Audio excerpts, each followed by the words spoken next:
Hello and welcome. Welcome to a space of calm and gentle learning. This is Learn English While You Sleep with Slow English, a place where words are soft, clear, and kind, where you can let the sounds of English wash over you without pressure, without strain. My voice will be your guide, steady, slow, and easy to follow. You don't need to focus. You don't need to stay awake. Your only task is to rest and listen. Let your mind absorb the rhythm, the melody, and the simple patterns of everyday English. Night by night, word by word, it will start to feel familiar. It will start to feel like home. Tonight, we're going to talk about something very simple, something you see every day. We're going to talk about your neighborhood, the streets, the buildings, the little details that make up the world just outside your door. We'll use common words, peaceful sentences, and gentle repetitions. This is not a lesson. This is a quiet conversation in the dark. So, get comfortable. Let your body relax. Let your breathing become slow and deep. And just listen. Let's begin. My neighborhood is quiet. It is not in the busy center of the city. It is a little outside, where the streets are wider and the buildings are not so tall. I like it here. It feels peaceful. When I leave my apartment building, I turn left. There is a small bakery on the corner. The bakery is always warm and it smells like fresh bread in the morning. Sometimes I stop there to buy a croissant. The woman who works at the bakery is very friendly. She knows my name. She always says, "Good morning," the usual, and I usually say, "Yes, please." It's a nice way to start the day. Next to the bakery, there is a park. It's a small park, but it's very green. There are tall trees and a path for walking. In the middle of the park, there is a playground for children. You can hear children laughing there in the afternoon. I like to walk through this park on my way home. It's a shortcut. A shortcut is a faster way to get somewhere. The park is my shortcut to the supermarket. Across the street from the park, there is a supermarket. It's a medium-sized supermarket. It's not huge, but it has everything I need. I go there 2 or 3 times a week to buy food. I buy fruits, vegetables, bread, and milk. The supermarket is always clean and bright. The people who work at the checkout are very efficient. They scan the items quickly. I usually go in the evening when it's not so crowded.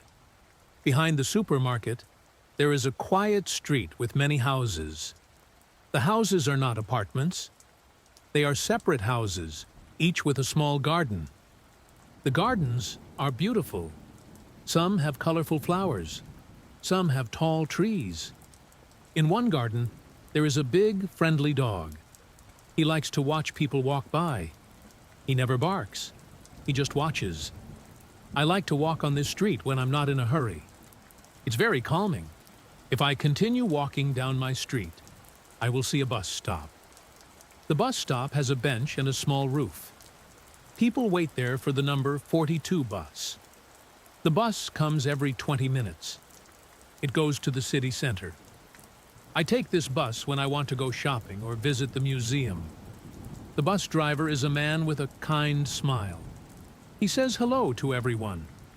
Not far from the bus stop, there is a coffee shop. It's my favorite place in the neighborhood.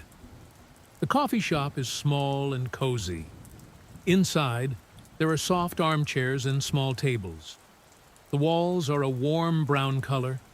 They always play soft jazz music. I go there on Saturday mornings to read a book and drink a cappuccino. The cappuccino there is perfect. It has a lot of foam. The foam is light and sweet.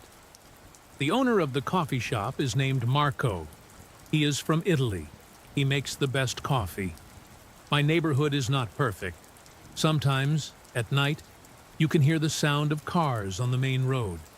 But it's not loud. It's just a soft, distant sound, like a whisper. And in the morning, the birds in the park are louder than the cars. I like the sound of the birds. It sounds like life.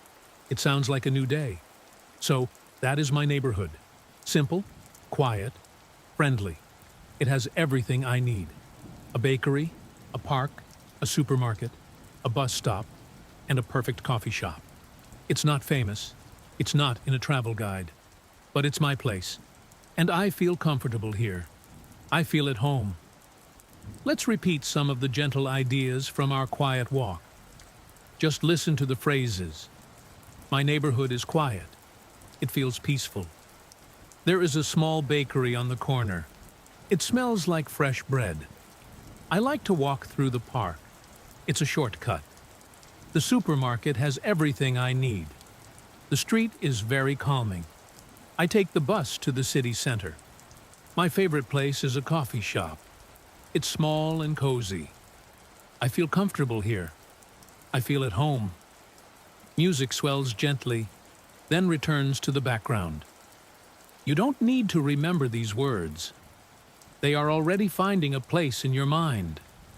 They are connecting with your own memories of your own street, your own favorite place. This is how language grows. Not with force, but with familiarity. So now, let these images float in your mind. The warm bakery, the green park, the quiet street, the cozy coffee shop.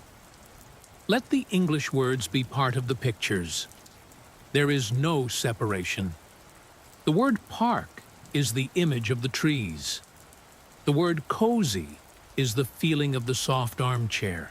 Now, let's move from the quiet streets outside and step through a doorway. Let's talk about the inside. Let's talk about a room where everyone spends time. A room for living. The living room. It's the heart of a home. A place for rest, for conversation, for quiet evenings. I will describe my living room to you. Picture it in your mind as I speak. There is no rush. Just let the words build the picture, slowly, piece by piece. The first thing you notice when you enter my living room is the light. It is a room full of soft, natural light. This is because of the large window. The window stretches almost from the ceiling to the floor. It looks out onto a quiet street with old trees. In the morning, the sun shines through the leaves and makes patterns of light and shadow on the floor. It is beautiful to watch. Against this window, I have a long, low sofa.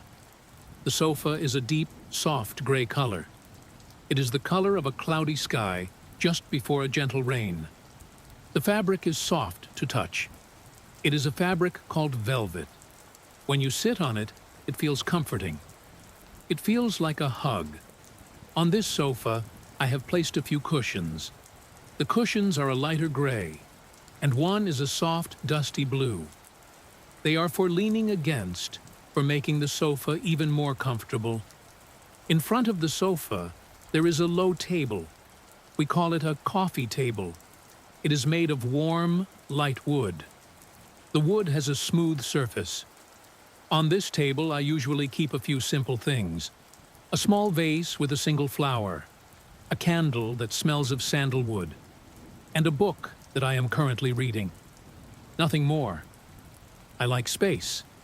I like simplicity. In the corner of the room, opposite the window, there is a chair. It is not a sofa. It is an armchair for one person. This is my reading chair. It is a deep, comfortable chair with a high back. The color is a warm, dark green, like the leaves of a forest. Next to this chair, there is a tall lamp. The lamp gives a warm, golden light. It is perfect for reading in the evening without hurting your eyes. When I turn on this lamp, the room feels instantly cozy. Cozy. It means warm, comfortable, and safe. On the floor, between the sofa and the coffee table, there is a rug. The rug is thick and soft. Its color is a neutral cream, with simple woven patterns in a darker thread. When I walk on it with bare feet, it feels wonderfully soft. It defines the space. It tells you, this is the area for sitting, for relaxing. Against the other wall, there is a simple wooden shelf. It is not a large bookshelf. It is a low shelf. On it, I keep only my very favorite books. Perhaps 20 books in total. Books I have read many times. Books that feel like old friends. Next to the books, there is a small speaker. From this speaker, I play soft music. Usually it is music without words, just piano or soft guitar. It fills the silence with something beautiful, but not distracting. The walls of my living room are a pale, warm white. On one wall, there is a single large painting. The painting is abstract. It has soft shapes in blues, grays, and a touch of gold. It does not tell a specific story. Instead, it creates a feeling of calm, of quiet thought. I look at it often. It helps my mind to settle. This room has no television. I decided that a long time ago. I wanted this space to be for talking, for reading, for thinking, for listening to music, for being present. So, in the evenings, you will not hear the sound of a TV here. You might hear the soft crackle of the candle, the gentle turning of a page, or the quiet notes of a piano melody. It is a room for slow living, a room for deep breaths, a room where time seems to move just a little bit slower, where you can sit and watch the light change as the afternoon turns to evening, where you can have a long conversation with a friend without ever checking the clock, where you can simply be. So, this is my living room, my place of calm, my sanctuary. It is not fancy, it is not expensive, but every object in it has meaning. Every color was chosen to bring peace. It is a perfect example of a simple English phrase: make yourself at home. And here, in this room, I truly am at home. You are listening. You are resting. Your mind is open and receptive. This is perfect. Let's stay in this state of calm focus. Let's take this feeling of home and explore it just a little further. Let's move from the living room to another essential room, a room of routine, of morning rituals. Let's walk slowly to the bathroom. Now, let's walk quietly to the bathroom. The bathroom is a place of simple routines. It is a place of water and warmth, of starting the day fresh. I will describe it slowly. My bathroom is small, but it is very clean and bright. The walls are covered with white tiles. Tiles are smooth, square pieces that cover the wall. They are easy to clean. The light in the bathroom comes from a small window high on the wall. The window has frosted glass. Frosted glass is not clear. It lets in the light, but you cannot see through it. It keeps the room private. When you enter, the first thing you see is the sink. The sink is white and made of porcelain. Porcelain is a smooth, hard material. Above the sink, there is a large mirror. The mirror is very important. In the morning, I look into the mirror. I see my face. I see if I am still a little sleepy. The mirror tells me the truth. To the left of the sink, there is a simple metal rack. On this rack, I hang my towel. My towel is soft and thick. Its color is a simple white. Next to the sink, there is the toilet. The toilet is also white. It has a small wooden seat. The wood is warm, not cold like plastic. This is a small detail, but in the morning, small details are important. Above the toilet, there is a small shelf. On this shelf, I keep extra toilet paper. It is always good to have extra.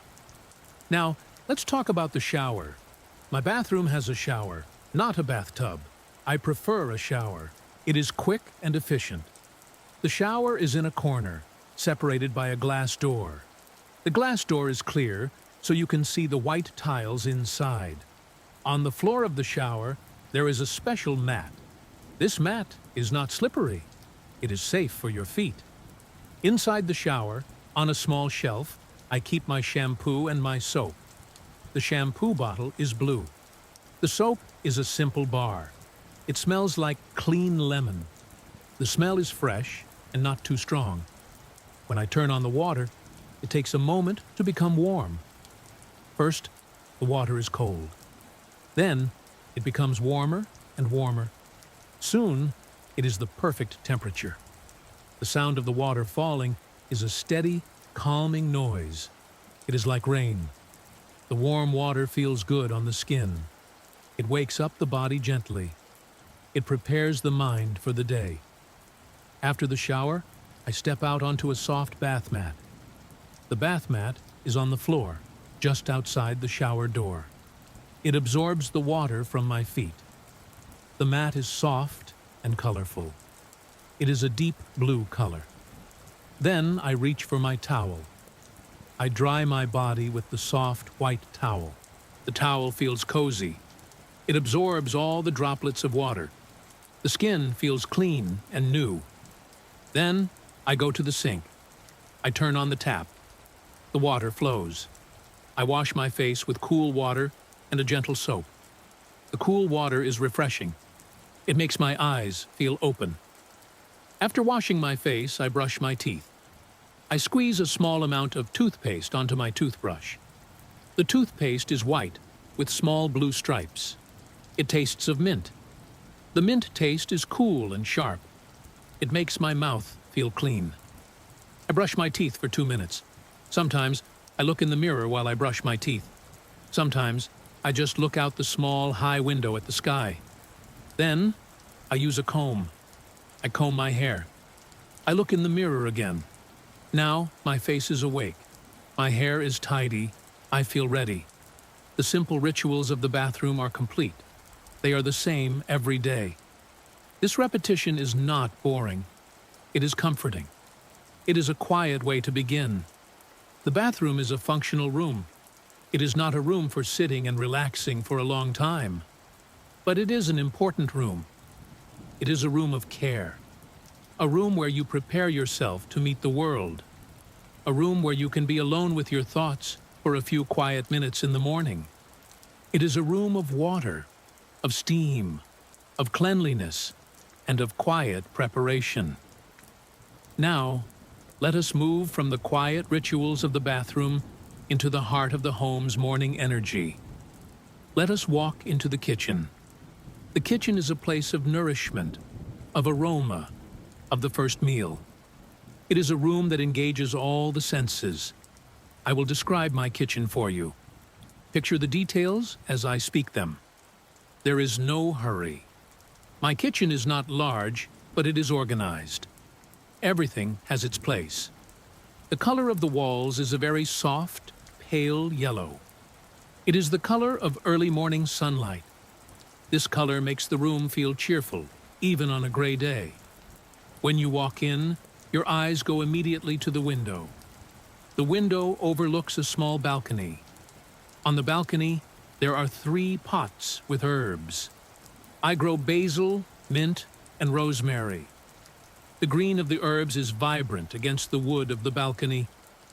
The window lets in a flood of light, making the pale yellow walls even brighter. Underneath this window is the sink. The sink is made of stainless steel. It shines when the light hits it. To the right of the sink is the counter. The countertop is made of a dark, smooth stone. It is a practical surface. It is easy to clean. On this counter, I have 2 important appliances. The first is my coffee maker. It is a simple machine. Every morning, I fill it with fresh water and spoon ground coffee into a filter. The sound it makes is a deep, bubbling gurgle. The smell it creates is rich and inviting. The aroma of coffee is, for me, the true smell of morning. Next to the coffee maker is my toaster. The toaster is silver. It has 2 slots for bread. I use it almost every day. I place 2 slices of whole wheat bread into the slots. I press down the lever. There is a click, and then a gentle hum. A few minutes later, there is a louder click and a springing sound. The toast is ready. It is warm and crisp. The smell of toast is a simple, comforting smell. It mixes with the smell of coffee to create a perfect morning scent. To the left of the sink is the stove. The stove has 4 burners on top and an oven below. The stove top is clean, black glass. The oven door is clear. I can see inside if the light is on. I use the stove to make eggs, to boil water for tea, to simmer soup. The sound of something sizzling gently in a pan is a happy sound. It is the sound of a meal being prepared. Next to the stove is the refrigerator. The refrigerator is tall and white. On its door, I have a few magnets. One magnet is a picture of a mountain. Another is a letter from a friend. The refrigerator makes a low humming sound. It is a constant, quiet background noise in the kitchen. When I open the refrigerator door, a cool wave of air comes out. Inside, the light turns on. I see containers of food, bottles of milk, fresh vegetables in the drawer. It is a cool, organized space. In the center of the kitchen is a small wooden table. The table has 2 chairs. This is where I eat my breakfast. In the morning, the sun falls directly onto this table. It becomes a pool of warm light. I sit in this light. I place my cup of coffee and my plate of toast on the table. I might add some butter and honey to the toast. I might slice a banana onto the plate. The coffee steam rises into the sunlight.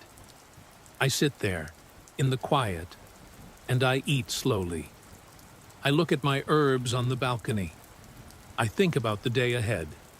This is a peaceful moment, a moment of calm before the day truly begins. The kitchen is a room of purpose. It is designed for a task, to prepare food, but it is also a room of comfort. The warmth from the stove, the smell of coffee, the sunlight on the table. These things are not just practical. They are gifts. They turn the simple act of making breakfast into a small daily ceremony, a ceremony of caring for oneself. So, this is my kitchen. A room of light, of aroma, of simple machines that make familiar sounds. A room where the day gently begins with warmth and nourishment. After breakfast, the kitchen becomes quiet again. The coffee maker is off. The plate is empty. The quiet ceremony is over. Now, it is time to transition. Time to step out of the private world of the home and into the public world of work. Let's talk about the journey, the commute, the time between home and office. I go to my bedroom first. I choose my clothes for the day. My choice is simple. I work in an office, but it is a creative office, so I do not need a formal suit. I usually choose a pair of dark trousers. Trousers are another word for pants, and I choose a comfortable shirt. The shirt is often a solid color, blue or gray or white. I lay these clothes on my bed. Then I get dressed. The fabric of the shirt is soft cotton. It feels clean against my skin. Next, I go to the small hallway near the front door. In this hallway, there is a closet. A closet is a small room for storing clothes and coats. I open the closet door. Inside, on a shelf, I keep my bag. It is a simple, sturdy bag made of brown leather. I take the bag down. I open it to check the contents. I do this every morning. It is a habit. A habit is something you do regularly, without thinking too much. I make sure my wallet is inside my bag. My wallet holds my money and my identification cards. I make sure my keys are inside. My keys are on a small silver key ring. There are 3 keys, one for the apartment door, one for the mailbox, and one for my office. I make sure my phone is inside. My phone is black. Its screen is dark until I touch it. I also put a small notebook and a pen into the bag. I like to write things down on paper. It feels more permanent. Then I put on my shoes. My shoes for work are comfortable, but smart. They are black leather shoes with a soft sole. I tie the laces. The laces are black, too. I double knot them so they will not come undone during the day. Now, I am almost ready. I put on my watch. The watch has a leather strap and a simple round face. It tells me the time without beeping or lighting up. It is silent and reliable. I look in the mirror by the front door. I see a person who is ready. A person prepared for the day. I take a deep breath. I open the front door. I step out into the hallway of my apartment building. The hallway is quiet. The floor is made of marble. My footsteps make a soft, clicking sound as I walk to the elevator. I press the button. The button lights up. I hear a gentle hum as the elevator comes to my floor. There is a soft ding sound. The doors slide open. I step inside. The elevator is small and mirrors line the walls. I see many reflections of myself. The doors close. There is a feeling of movement, a slight pull in my stomach as the elevator goes down. It is a quiet, solitary journey down 7 floors. Another soft ding. The doors open. Now I am in the lobby. The lobby is a large open space with a high ceiling. The doorman is there. His name is George. He is an older man with white hair and a kind smile. He sees me and nods. "Good morning," he says. His voice is deep and friendly. "Good morning, George," I reply. It is a small exchange, a daily ritual. It makes me feel connected. It makes me feel part of a community. I push through the heavy glass doors of the building's entrance, and I am outside. The air outside is different from the air inside. It moves, it has a temperature, it carries smells. This morning, the air is cool and fresh. It smells of rain from the night before. The city is awake, but this street is still calm. I turn right. I begin to walk. The walk to the bus stop takes exactly 4 minutes. It is a straight line down this quiet, tree-lined street. I know every crack in the sidewalk. I know every garden gate. My mind is calm. My bag is on my shoulder. My hands are free. I am walking at a steady, unhurried pace. This is the beginning of the commute. A quiet walk on a familiar street. The bus ride is a time of transition. It is a space between home and work. The bus is not too crowded at this hour. I find a seat by the window. I place my bag on my lap. I look outside. The city passes by in a series of familiar pictures. A grocery store opening its doors. A person walking a dog. A cyclist waiting at a red light. The movement of the bus is smooth, with gentle stops and starts. The sound is a low engine hum, mixed with the soft murmur of other passengers. Some people are reading. Some are looking at their phones. Everyone is in their own quiet world, sharing the same journey. After 20 minutes, the bus approaches my stop. I see the building where I work. It is a modern building made of glass and steel. It reflects the sky. I press the button near my seat. A soft bell rings, signaling to the driver that someone wants to get off at the next stop. The bus slows down. It pulls over to the side of the road. The doors open with a sighing sound. I say thank you to the driver. He nods. I step down onto the pavement. Now, I am here. I am in front of my office building. I look up. The building is tall. It has many floors. My office is on the 11th floor. I walk towards the large revolving doors at the entrance. I step into one of the glass compartments. I push gently, and the door rotates, carrying me from the noisy street into the quiet, cool atmosphere of the lobby. The lobby is vast and echoey. The floor is polished stone. The ceiling is very high. In the center, there is a large abstract sculpture. It is made of metal curves. It is shiny. To one side, there is a security desk. A security guard sits behind it. His uniform is crisp and blue. I know him. His name is Robert. I walk past the desk. "Morning, Robert," I say. He looks up from his computer screen and smiles. "Good morning," he replies. It is another small, daily ritual. I walk towards the bank of elevators. I press the up button. A light glows. I wait. There is a soft ping. The doors of one elevator slide open. I step inside. There are already 2 or 3 other people in the elevator. We all face forward. We are quiet. No one speaks in the elevator. It is an unwritten rule. We watch the numbers above the door light up as we ascend.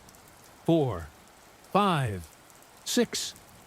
The elevator moves smoothly. It makes almost no sound. 10, 11. Another soft ping. The doors open. My floor. I step out into a different world. The noise of the street is gone. The cool, quiet air of the office surrounds me. The hallway is carpeted. My footsteps make no sound. The walls are a soft beige color. There are framed photographs of nature on the walls. Forests, mountains, calm lakes. They are meant to create a peaceful feeling. I walk down the hallway. I pass other offices. Through glass walls, I can see people at their desks. Some are already working on their computers. Some are talking quietly with a colleague. I arrive at my own workspace. It is not a private office with a door. It is an open space, but with high walls that give privacy. This is called a cubicle. My cubicle. I put my bag down on my chair. I look at my desk. It is neat. My computer monitor is in the center. The screen is black. To the left, there is a small potted plant. It is a green, leafy plant that does not need much sunlight. It is still alive, so I must be taking good care of it. To the right, there is a photo in a simple frame. It is a picture of my family. We are smiling. It was taken on a summer day. I sit down. The chair is comfortable. It supports my back. I press the button on my computer. It makes a quiet whirring sound. The screen lights up. It glows blue, then white. I see my login screen. I type my password. The computer accepts it. Now, my desktop appears. It is a simple picture of a mountain. It is clean, with no messy files on it. The first thing I do every morning is the same. I open my email program. I click on the icon. The program opens. A list of messages appears. Some are from yesterday. Some are new from this morning. I scan the list. I look for the most important ones. The ones from my boss. The ones about urgent projects. I open these first. I read them slowly and carefully. My mind is warming up. It is shifting from the calm of the morning to the focus of the workday. After reading the important emails, I make a short list, a to-do list for the day. I write it on a notepad next to my keyboard. I write with a blue pen. The list has 3, maybe 4, main tasks. Seeing them on paper makes them feel manageable. It gives the day a structure. Then, I hear a familiar voice. It is my colleague, Anna, whose cubicle is next to mine. She leans over the wall. "Good morning," she says. Her voice is cheerful. "Did you have a good weekend?" she asks. I turn and smile. "Yes, very quiet," I say. "And you?" We have a brief, 2-minute conversation. We talk about small, simple things. The weather, a movie. It is a friendly way to start the workday together. It reminds me that I am part of a team. This is how my workday begins. Not with a loud noise, but with a quiet sequence of familiar actions. Arriving, settling in, checking messages, making a plan, and connecting with a colleague. It is a routine that signals to my brain that it is time to think, to create, to be productive. The quiet of the early morning has gently evolved into the focused energy of the work morning. The morning passes in a rhythm of quiet focus. The work is a mix of concentration and occasional collaboration. I complete the first task on my list, then the second. The time approaches midday. A subtle change begins in the office. The focused silence softens. You can hear the faint sounds of chairs moving, of people standing up, of gentle conversations starting. It is time for lunch. Lunch is a welcome pause, a break in the middle of the day. I save my work and close the files on my computer. The screen goes dark. I stand up from my chair. I stretch my arms above my head. My body feels stiff from sitting. The stretch feels good. I walk away from my desk. I go to the small kitchen area on our floor.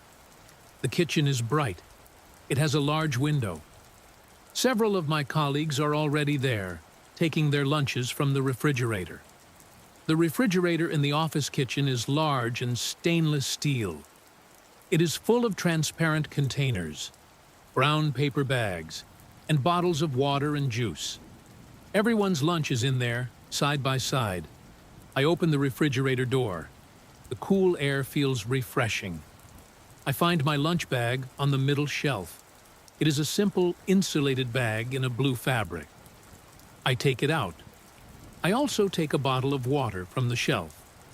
I close the refrigerator door. Then, I must decide where to eat. Sometimes I eat at the small table in the kitchen with my colleagues. Today, I feel like quiet. I decide to go to the breakout area. The breakout area is a space with comfortable sofas and low tables. It is designed for informal meetings or for rest. It is empty now. I sit on a soft green sofa. I place my lunch bag and my water bottle on the low table in front of me. I unzip the bag.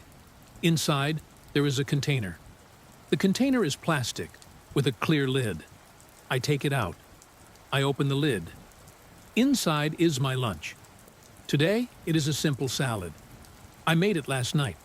There are green lettuce leaves, slices of cucumber, red cherry tomatoes, and pieces of grilled chicken. In a small separate compartment of the container, there is a simple dressing, olive oil and lemon. I pour the dressing over the salad. I take a fork from my bag. The metal fork feels cool in my hand. I begin to eat. The salad is fresh and crisp. The chicken is tender. The flavors are clean and simple. I eat slowly. I look out the window. The breakout area has a good view of the city. I can see other buildings and a small slice of the river in the distance. The sky is a pale blue.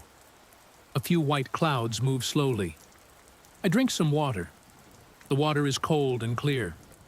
Eating alone like this is not lonely. It is restorative. It is a time for my mind to rest from the morning's tasks.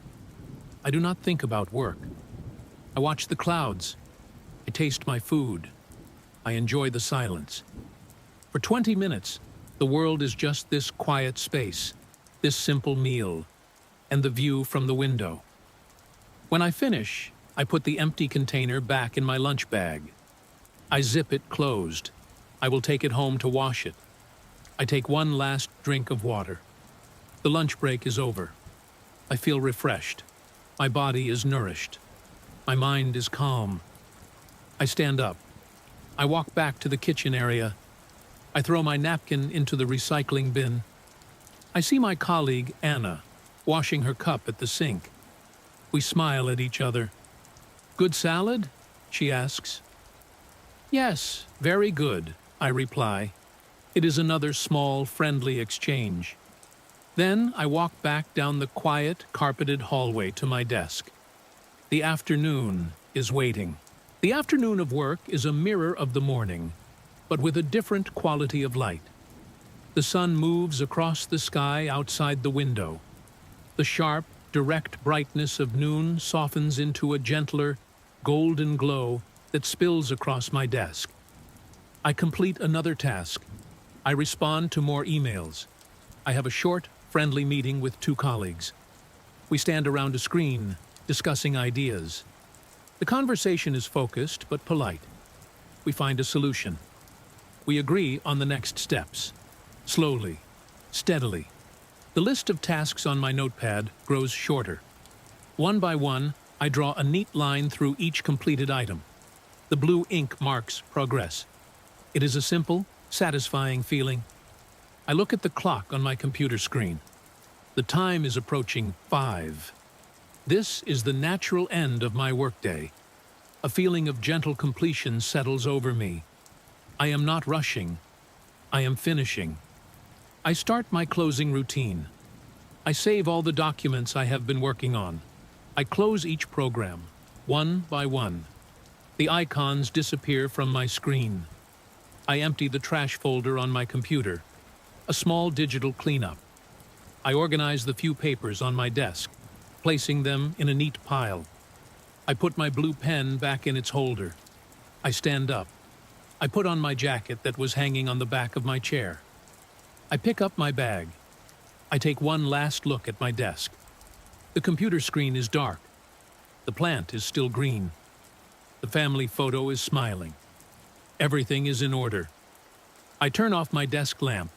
The small pool of warm light vanishes. I walk out of my cubicle and into the hallway. I see Anna is also packing her bag. "Heading out?" she asks.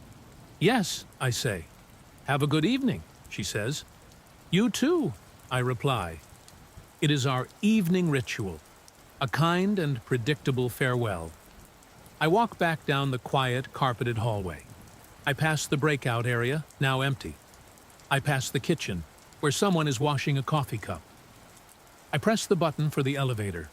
The doors open immediately. The elevator going down is busier now. It is full of people leaving their offices. We are all together, but we are quiet, tired, but content. The day's work is done. The elevator descends quickly. The numbers count down. 11, 10, 9. We reach the lobby. The doors open. The group flows out into the vast space. The energy here is different now. A steady stream of people moving toward the exits. A soft murmur of conversation. The rustle of coats. I walk past the security desk. Robert is still there. "Good night, Robert," I say as I walk by. "Good night," his voice echoes faintly across the marble floor. I push through the heavy revolving doors, and I am outside. The evening air hits me. It is cooler now. It feels refreshing on my face. The noise of the city is louder here. The rumble of traffic, the distant sound of a siren, the chatter of people walking in groups. The light is beautiful. The sun is low in the sky, painting the glass buildings with streaks of orange and pink. It is the golden hour. Everything looks softer, warmer. I walk to the bus stop. It is the same stop as this morning, but in reverse. More people are waiting here now. We stand together, a quiet crowd, all waiting for the same bus home. We watch the traffic. We look at our phones. We wait patiently. The bus arrives. It is brighter inside, with electric lights turned on against the fading daylight. I find a seat. I am tired, but it is a good tired.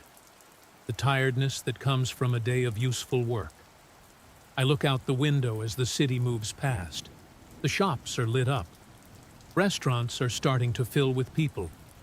The city is transitioning from its work persona to its evening persona. The bus ride is smooth. I watch the familiar landmarks pass by. The grocery store is still open.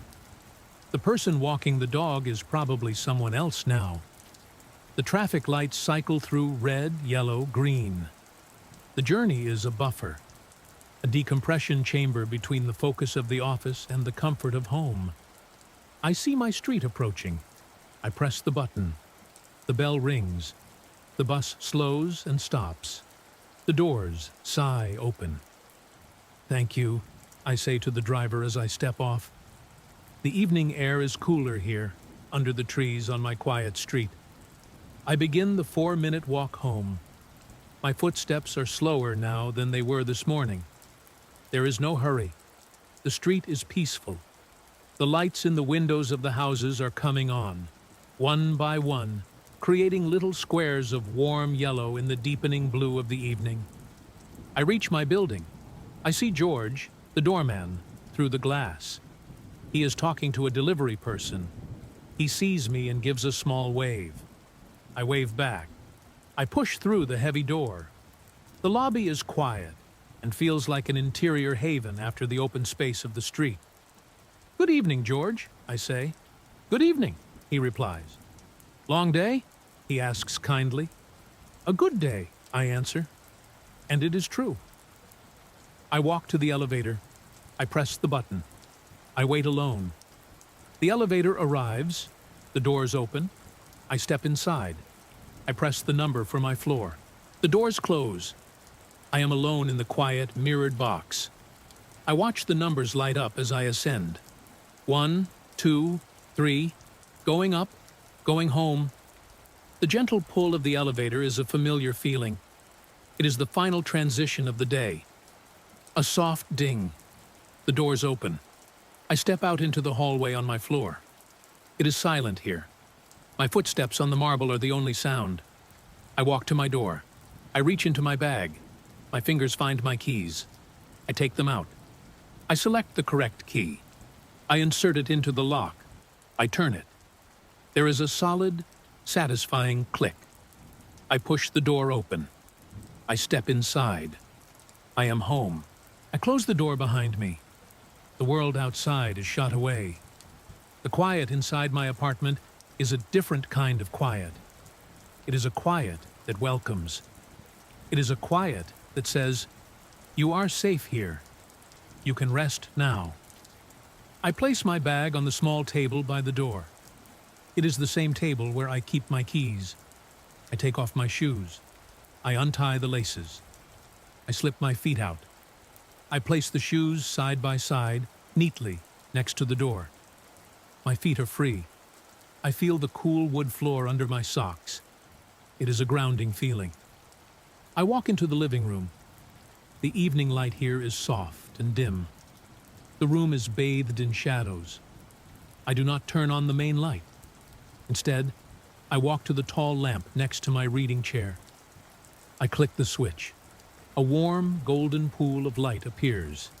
It illuminates just the chair and a small circle around it. The rest of the room stays in a comforting twilight. I sit in the chair. I sink into it. The soft green fabric envelops me. I let out a deep breath, a sigh I did not know I was holding. The stiffness in my shoulders begins to soften. I sit here for a few minutes. I do nothing. I simply exist in the quiet of my own space. I listen to the silence. It is a full, peaceful silence. After a while, I stand up. I go to the kitchen. I am not hungry yet, but I am thirsty. I want something warm. I fill the kettle with fresh water.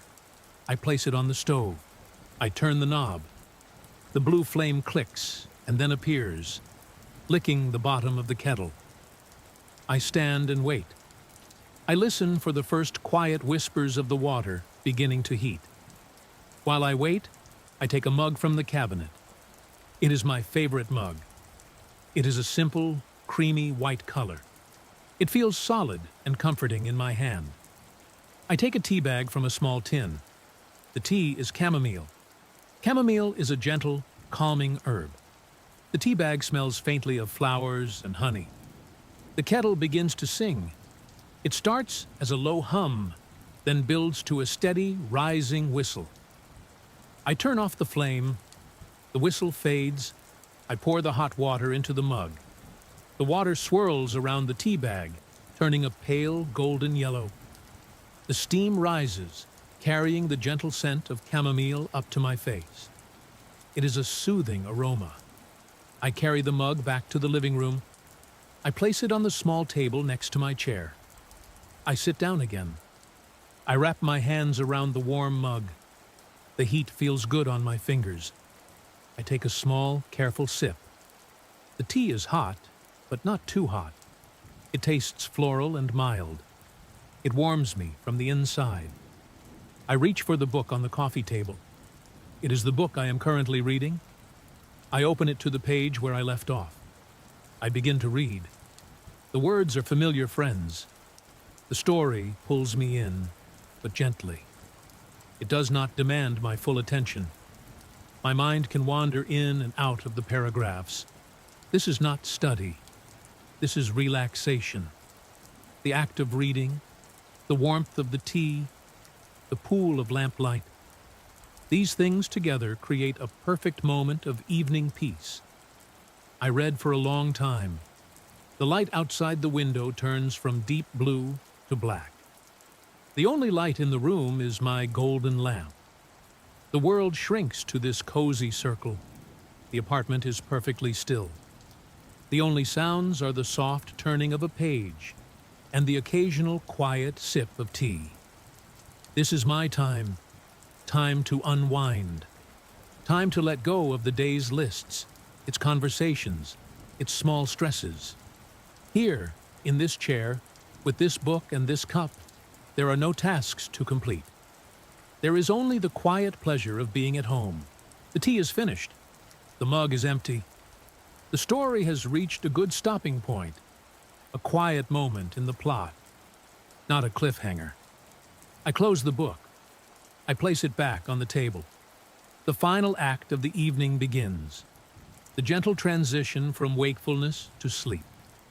I stand up from the chair. My body feels loose, relaxed. I turn off the lamp. The golden pool of light vanishes, leaving the room in a darkness softened by the faint, distant glow of the city coming through the window. I can see the shapes of the furniture.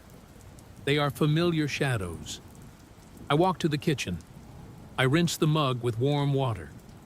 I place it in the dish rack to dry. A small, completed task. Then, I walk to the bathroom. This is the nighttime version of the morning ritual. It is slower, more deliberate. I turn on the small light above the mirror. It is not a bright light. It is a soft, forgiving light. I see my face in the mirror. It looks calm. A little tired, but peaceful. I brush my teeth. The mint toothpaste is the same as in the morning, but the feeling is different. Now, it signals closure. It cleanses the day. The cool, sharp taste is a final, clear note. I wash my face. I use a gentle cleanser. The water is lukewarm. It washes away the invisible dust of the day. I pat my face dry with a soft towel. The skin feels clean and smooth. I look at myself one more time in the mirror. I give a small, faint smile, a silent acknowledgement. The day is done. It was a good day. I turn off the bathroom light. I walk through the dark apartment to my bedroom. The bedroom is the darkest room. The curtains are thick. They block out the city glow. I do not turn on the main light. Instead, I turn on the small lamp on my nightstand. It casts a tiny, intimate circle of light just over my bed. I change my clothes. I take off the comfortable shirt and trousers of the evening. I fold them and place them on a chair. I put on my pajamas. They are made of soft, worn cotton. They are not new. They are the most comfortable clothes I own. They feel like a second skin. I pull back the covers on my bed. The sheets are cool and crisp. I slide into bed. The mattress accepts my weight with a gentle sigh. I arrange the pillows. I find the perfect position. I pull the duvet up to my chin. It is a comforting weight. I reach out my hand. I turn off the lamp on the nightstand. Darkness. Complete, soft, embracing darkness. My eyes are open, but I see nothing. The sounds of the apartment settle around me. The gentle hum of the refrigerator, a distant, familiar sound. The faint sigh of air through a vent. These are the night sounds of my home. They are not interruptions. They are the sounds of a living space, resting. I close my eyes. In the darkness behind my eyelids, I replay the day. Not in detail, but in feelings. The taste of morning coffee, the smile from the doorman, the satisfaction of a completed task, the quiet of the evening chair. They are not thoughts. They are gentle impressions. They float and then dissolve. My breathing slows. It becomes deep and even. My body feels heavy, sinking into the bed. The line between my body and the mattress softens. My mind begins to drift. It is not thinking anymore. It is gently wandering. A word from the book, the sound of the kettle, the feeling of the teacup in my hands. These fragments dance slowly, without connection, without demand. The outside world does not exist. There is only this breath, and the next breath, and the deep, quiet safety of the dark. I am here. I am safe. I am warm. The journey of the day is over. All its paths, the busy street, the office hallway, the quiet park, the cozy room, they have all led here to this single point, this moment of absolute quiet, this surrender. Sleep is not something that comes to me. It is something I am gently falling into. A soft, deep, welcoming sea. And so, I sleep. As you rest, let your mind wander to another simple part of life. Let's think about moving through the city, not with purpose, but with observation. Let's take a slow walk to the market, a grocery market, a place of colors and choices. Imagine you are walking. The sidewalk is smooth beneath your feet. The air is cool. You are not in a hurry. You are simply going to the market to buy a few things for the evening. You have a small, reusable bag with you. The bag is folded in your pocket.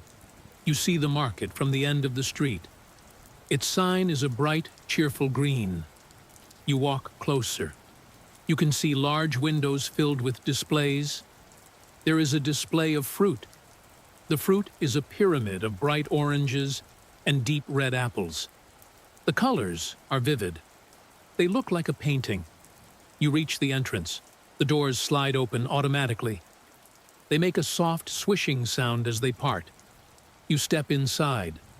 A wave of sound and smell washes over you. It is not loud. It is a comfortable hum. The sound of quiet music from hidden speakers. The gentle beep of scanners at the checkout lines. The low murmur of other shoppers.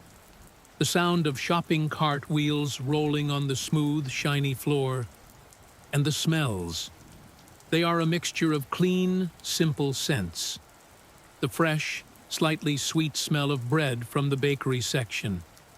The earthy, green smell of vegetables from the produce area. The faint, clean smell of soap and flowers from the laundry aisle. All these smells mix together in a way that is pleasant. It is the smell of a well-kept market. You take a shopping cart. You push it. It moves easily. The wheels turn smoothly. You guide it toward the first section, the produce section.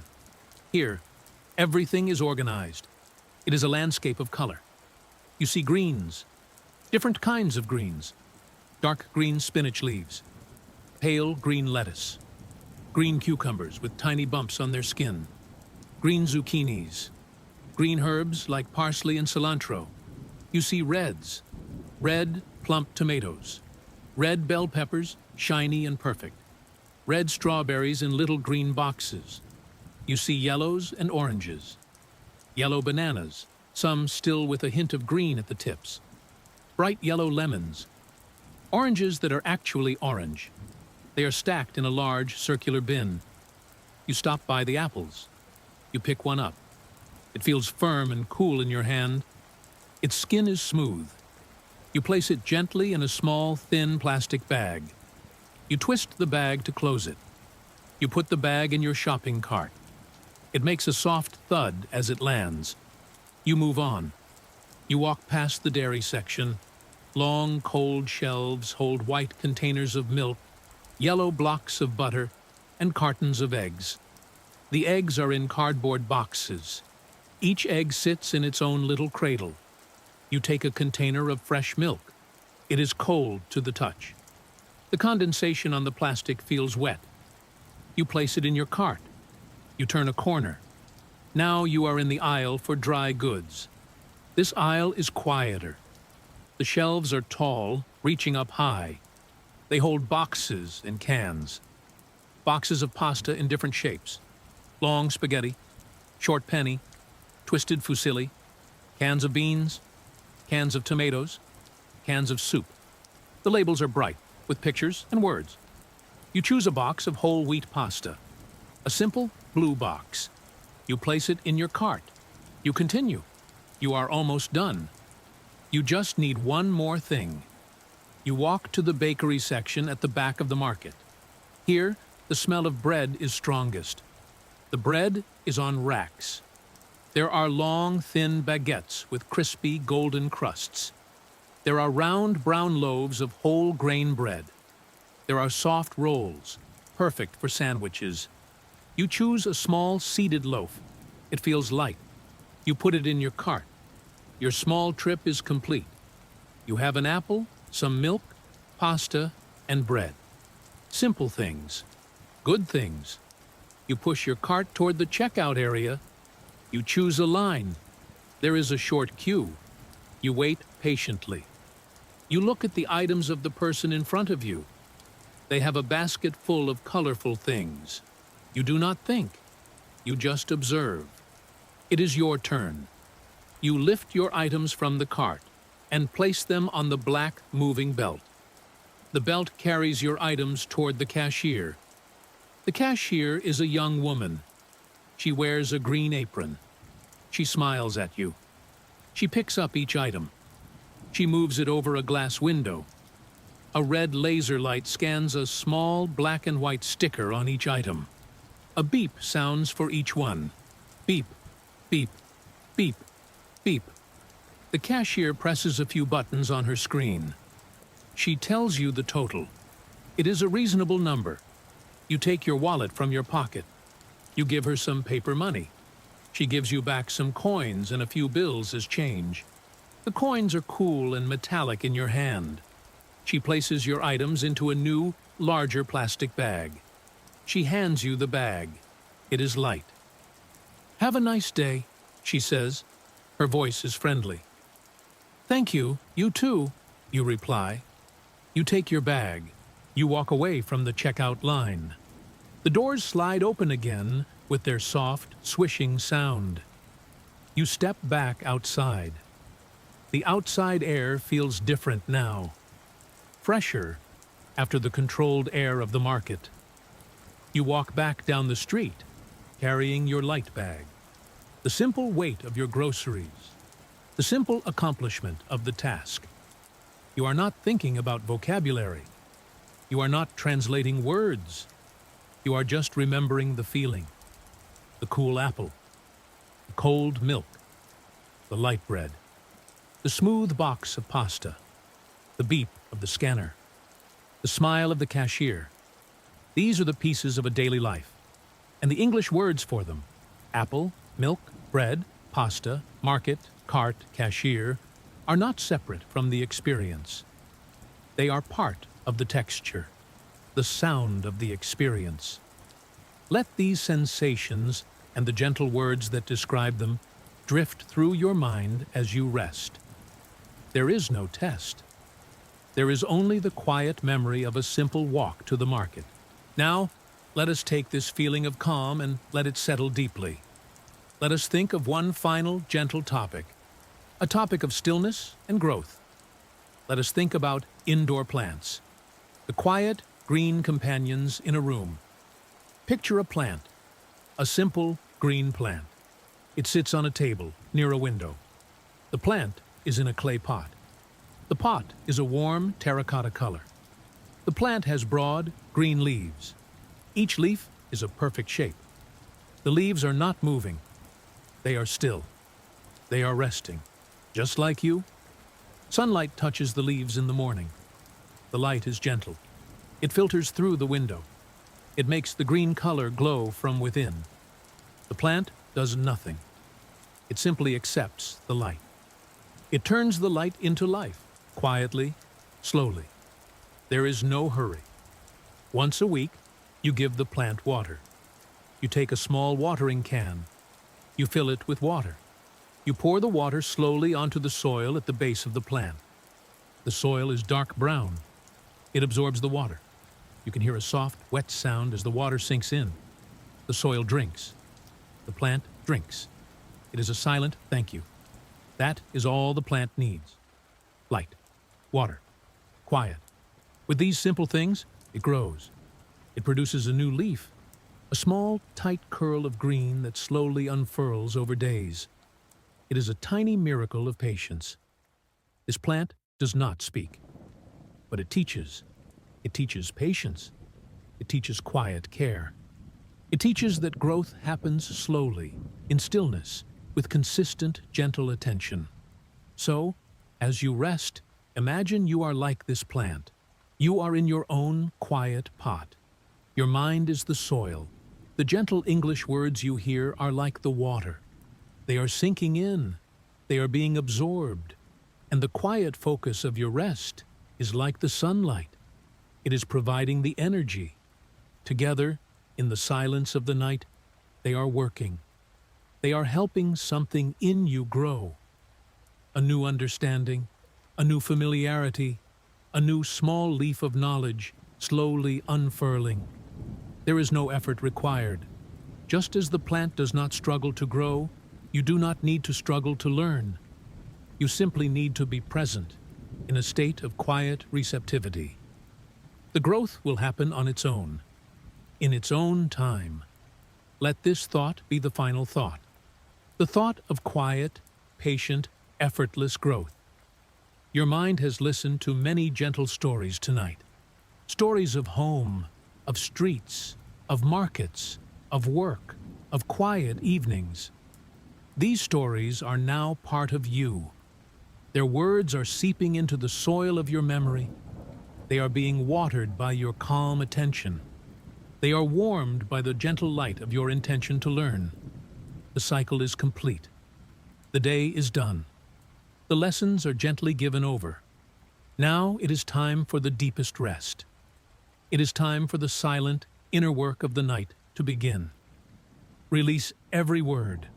Release every image. Let them all go. Your only task now is to sleep, to breathe deeply, to drift into the soft, dark, welcoming space of dreams. You have done perfectly, simply by being here, by listening, by resting. Now let the silence speak. Let the darkness hold you. Let sleep carry you away to a place of deep peace. Good night.